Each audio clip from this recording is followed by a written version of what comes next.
Thank you for joining us this Sunday evening. I'm Megan McPherson. Tonight we start with breaking news in the manhunt for 57-year-old Vance Bolter. He's the man suspected of shooting two Minnesota lawmakers, killing one of them. The Sibley County Sheriff's Office says a vehicle belonging to Bolter has been found on Highway 25 in Sibley County. That's between Green Isle and Belle Plaine, which you can see here on this map. Now, this comes after our Minnesota affiliate on the ground in the area says that they believe that authorities have found the cowboy hat the suspect was last seen wearing.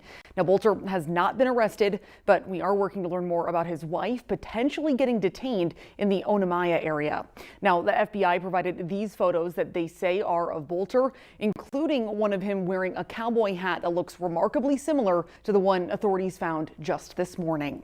And as that urgent search continues and we wait to hear more from our crews on the ground, authorities continue to comb the area that the hat and car were found in. As for the motive behind the attack, sources tell ABC News that law enforcement is looking into whether he may have been motivated by extreme views on abortion. Here's ABC's Faith Aboobi with the latest on the hunt for the suspect. Investigators say a man posing as a police officer allegedly shot and killed Minnesota State Representative Melissa Hortman and her husband inside their home early Saturday. She was a true leader and loved her work, but was always so grounded and such a decent person. I think that's probably the best word to describe her. Police say the same suspect was involved in a separate attack just 90 minutes earlier, allegedly shooting and wounding another lawmaker, Democratic Senator John Hoffman and his wife Yvette. This is more than a regional tragedy. It's part of a troubling pattern, a wave of political violence that threatens the very foundation of this republic.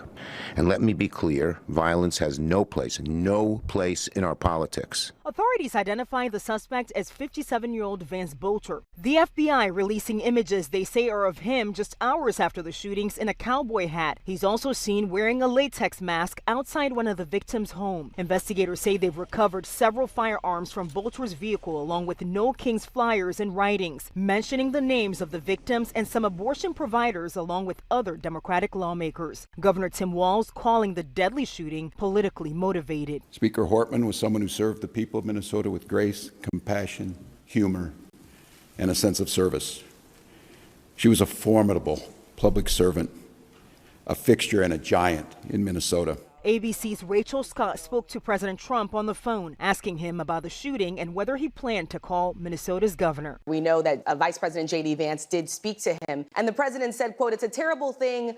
I think he's a terrible governor. I think he is a grossly incompetent person." He says, "I may call him. I may call other people too." Republican Majority Leader John Thune and House Speaker Mike Johnson have both condemned the incident and all acts of political violence. Faith Aboobi, ABC News, Brooklyn Park, Minnesota. Now, of course, this is a developing story. We will continue to check in with our crews in Minnesota to keep you updated both on air and online as this manhunt continues.